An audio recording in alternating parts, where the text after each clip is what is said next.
Hola, my name is Maria Montes, and my presentation today it's called Good Shit Takes Time, which is something rare in the times we are living. During the next 10 minutes, I'm going to talk to you about 3 personal projects I have been working on for a very long time. As a disclaimer, I must say that there is going to be a lot of explicit language on my slides, and I will explain why during the presentation. So let's do that. More than a decade ago, I moved to Melbourne. I'm in love with letter forms, so one of the first things I did in the city was signing up for a typographic tour where I actually met Adam and his sister. I was new in town, didn't have any friends or family, but I was determined to find a job as a typographer. But instead, I found a job as a textile designer, which led me to illustrate more than 432 designs in 2 years. By the beginning of 2014, I started my independent career, designing for the fashion and the luxury market, teaching calligraphy as well as textile design, and creating my own artworks, combining my passion for illustration and letter forms. At the beginning of 2015, a cocktail venue in Melbourne offered me to host my first solo exhibition. After the opening of my solo show, I felt stuck and didn't know how to keep pushing my career. So I emailed Adam and asked him for advice. I remember him telling me, don't show me your work and don't show me your website, but instead explain me what do you do and why. At the end of our 2 hours together, Adam strongly suggested to start writing about my work. My very first email newsletter was focused exclusively on my show. But thanks to Adam's advice, I decided to keep writing and sharing my courses and other experiences that were impacting me at each moment.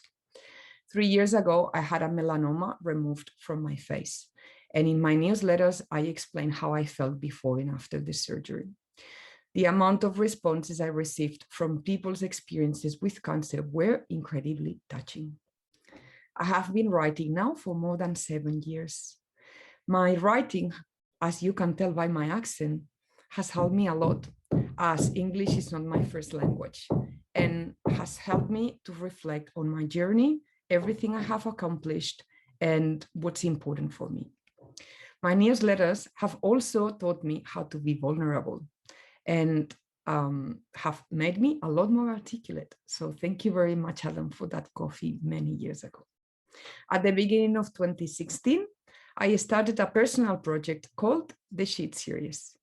This project kick-started by my fascination with language and all the colloquial ways Australian people use the word shit. I started writing a list and told all my friends I was working on this project.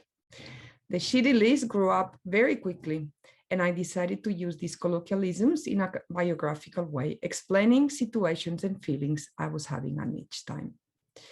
My shit years have taught me a lot of Australian slang, and after 2 years, I finally closed this project, having completed 100 personal posts. For my first solo show in Melbourne, I designed a series of illustrated cocktail artworks, including a French one called Absinthe. The lettering Absinthe got stuck on my mind, and a year later, I went back to it and drew the rest of the 26 letters of the uppercase alphabet. And this is the third and last story for today. At the beginning of 2017, a typographic publication emailed me, inviting me to be part of their special golden type calendar edition featuring my Green Fairy font. And of course, I said yes. They gave me a date. And just to clarify, at that point, I had only designed A to Z in capital letters. Green Fairy was only 26 drawings. My date on the calendar was going to be Wednesday, the 5th of December. And yes, you're right. I did not have any numbers. So I jumped and started designing number 5 really quickly. As you can also imagine, it took me much longer than I expected. So I submitted my page 2 days after the deadline. Typodarian came back to me and said, oh, sorry, Maria, we thought you couldn't meet the deadline. So we gave your date to another designer. But they also said, but we really want to feature Green Fairy font. So your new page on the calendar is now April the 12th. And sweat coming down my back because no, I did not have number 1 and number 2. And just the idea of having to draw these 2 numbers again from scratch under a very tight deadline sound like a nightmare. So I told them I couldn't invest more time on the page layout, and very luckily, they decided to go with my original date. I asked Typodarium when the calendar was going to be printed and sold, and they said by the end of 2017. So that was it for me. That was really it. I set myself a deadline of 11 months to turn 27 drawings into a fully functioning font file containing more than 600 glyphs. Green Fairy was going okay. It started being one white, simple, but quickly turned into a multi-layer font. Things were going more or less okay till I arrived to the dots white. I started drawing squares following a grid. Then the squares turned into diamonds. Then the grid wasn't working so well on the round letters, so I tried randomizing the position of the dots, but it did not work. So I went back to the grid and the diamonds, and this time scaled these small dots, creating a half-tone effect. I spent over 4 weeks full-time working only on the dots style. I encountered many other problems, but I kept drawing, redrawing, tweaking, retweaking, and adjusting and readjusting. And then the diacritics came on board. And then symbols, currencies, numbers, kerning. After 9 months full-time and many other crises later, I could confidently share that my Green Fairy font was coming to life as a chromatic font family, highly ornamented for display purposes. This means that every layer or style is stuck on top of each other to create multiple chromatic styles. Green Fairy has also 4 chromatic weights: the outline, the dots, the stencil, and the full, and 3 combined weights for all these occasions where you only need to use one single color in your font. By September 2017, I was feeling really great. My font was finalized. I had 3 months before the calendar was going to be printed to find a font distributor and commercialize my work. In September, I sent an email to one of the biggest font distributors and hoping to get an answer pretty quickly. Now, after 2 months, so in November 2017, the font distributor finally came back to me and said, "Sorry, Maria, but the answer whether or not we are going to consider your project, it's going to take a minimum of 2 other months."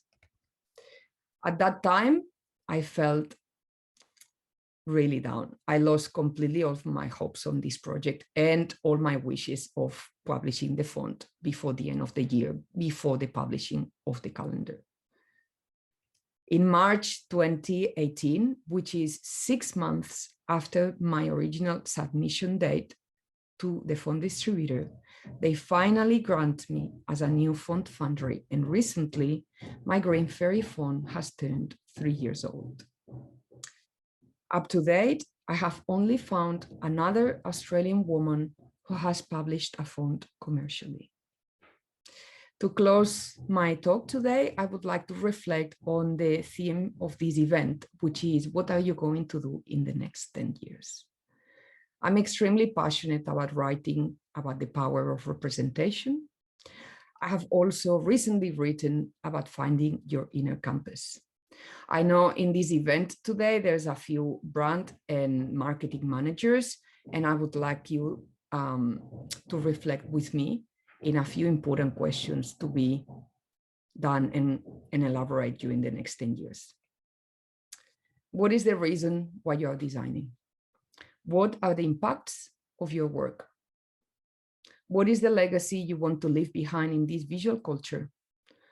What are the responsibilities in the design sector have? I'm a privileged person who lives in a very fortunate island where more than the 28% of us were born overseas in over 200 countries, where a quarter of the population speak more than 260 languages other than English at home, and where over 50% of Australians follow 130 different faiths. And in this context, as a designer, artist, and educator, I feel the responsibility of spreading this message across by celebrating cultural diversity, supporting women in the industry, highlighting the importance of gender equality and inclusion, and by making sure we all understand that by bringing more voices, colors, and underrepresented groups up on the stage can only open up our view of the world and make us better.